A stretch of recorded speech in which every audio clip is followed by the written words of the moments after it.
con el cráneo destrozado por una piedra, con sus cuerpos despiadadamente mutilados por hachazos, con sus pequeños hijos, su madre como testigo. Víctimas inocentes que la insanía terrorista torturaba antes de matarlos, incluso bañándolos en agua hirviendo, indiferentes a los ancianos o a las madres embarazadas, quienes les imploraban no para vivir, sino para que lo dejaran morir. Así era de terrible el sufrimiento al que eran sometidos esos humildes campesinos que terminaban sus vidas en un paraje desierto, arrojados en algún río o una fosa común. Los derechos humanos de estos pobladores eran pisoteados salvajemente todos los días, sin que nadie hiciera nada hasta ese momento. Yo consideraba que mi misión era rescatar esos derechos, para ellos también.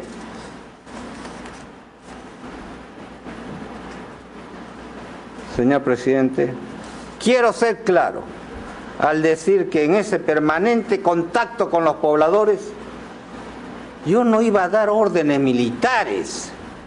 Yo iba a constatar, como conductor político, que mi directiva de pacificación se estuviera cumpliendo. Y como ya lo he dicho, sobre todo iba a hablar y a escuchar a sus pobladores, que yo percibía tenía una necesidad inmensa, ancestral, de ser atendidos. En realidad, lo que estaba haciendo era llevándoles conmigo al Estado.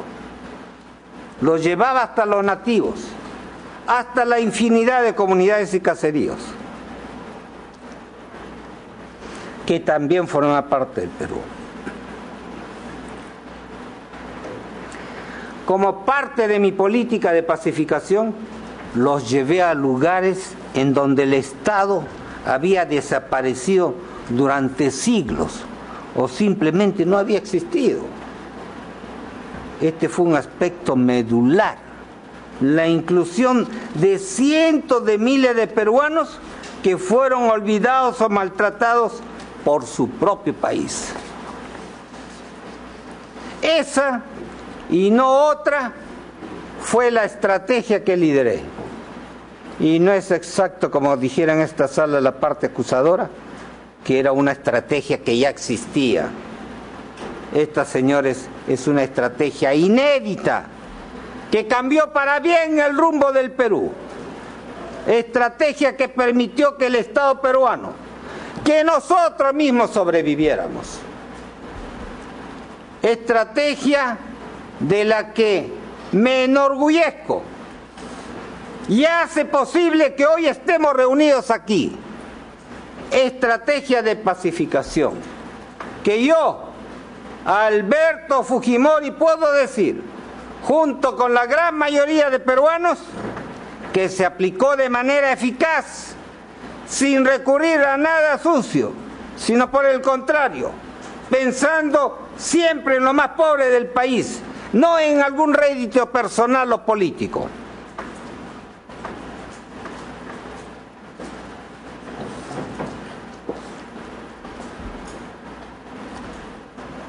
Qué fácil hubiera sido para mí decir, disculpen señores, pero yo, al igual que mis antecesores, no voy a mover ni un solo dedo para acabar con el terrorismo.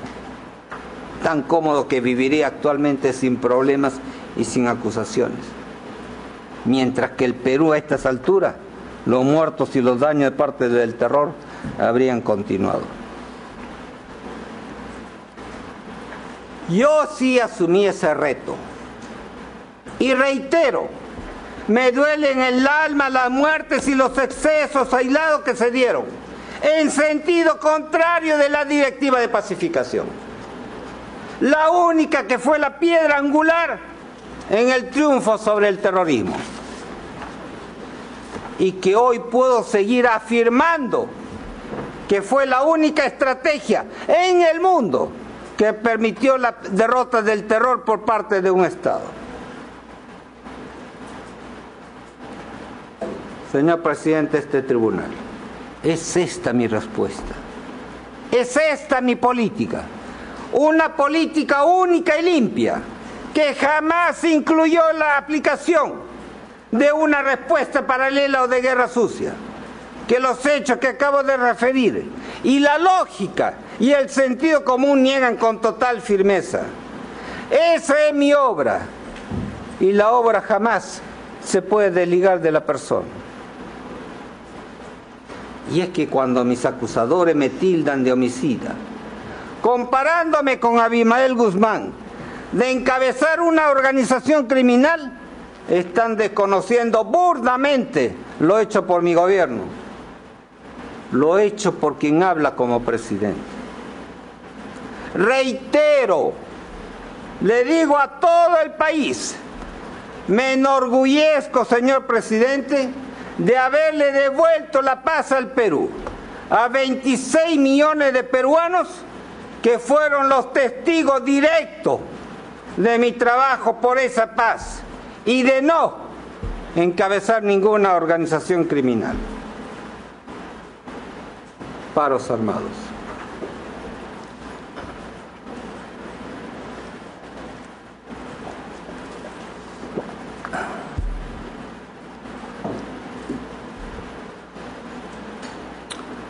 Otro frente sumamente complejo fue el de los paros armados. Cada paro armado podía ocasionar en un solo día 100 o 200 vehículos incendiados. Taxis, camiones, autos particulares, en Lima, Guayaga, El Mantaro, Callejón de Huaylas y en casi todo el territorio nacional. Para contrarrestar esos paros, no bastaba con invocaciones o exhortaciones milagrosas. ¿Acaso los paros armados desaparecieron mágicamente gracias a discursos y palabras de rechazo, como era usual antes de 1990? No, señor presidente. Más bien se aprovechó el apoyo de la población contra esos atentados criminales. Y para poder asegurarle la movilidad de todos los trabajadores, era preciso darle garantía a los propietarios de los vehículos de transporte de carga y pasajeros, a fin de que estos no tuvieran temor de perder su capital ante la eventual destrucción de sus unidades. Para ello, se necesitaba que los transportistas contaran con una suerte de seguro.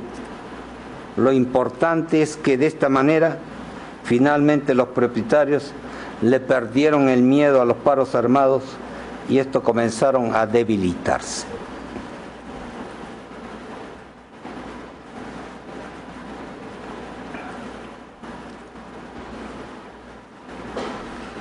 Un real acercamiento al pueblo.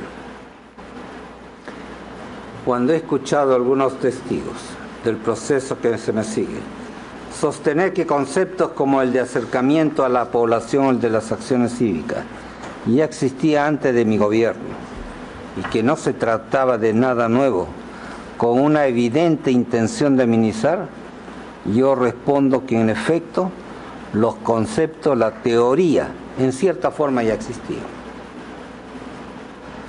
Pero la gran diferencia, el gran cambio que marcó la nueva estrategia de pacificación de mi directiva es que antes de mi gestión yo puedo afirmar sin temor a equivocarme que no había casi nada en los hechos. Habían batallones, pero ¿dónde? Acuartonados en los cuarteles. En mi gobierno, los batallones del ejército salieron en forma masiva para por primera vez construir carreteras, caminos, muros de contención, colegios. Y todo esto, hombro a hombro con los propios pobladores. El encuentro, población, ejército, población, Fuerza Armada, pasó de ser el encuentro de la desconfianza, el terror y la violencia, a transformarse en una fiesta productiva, ahora entre dos aliados.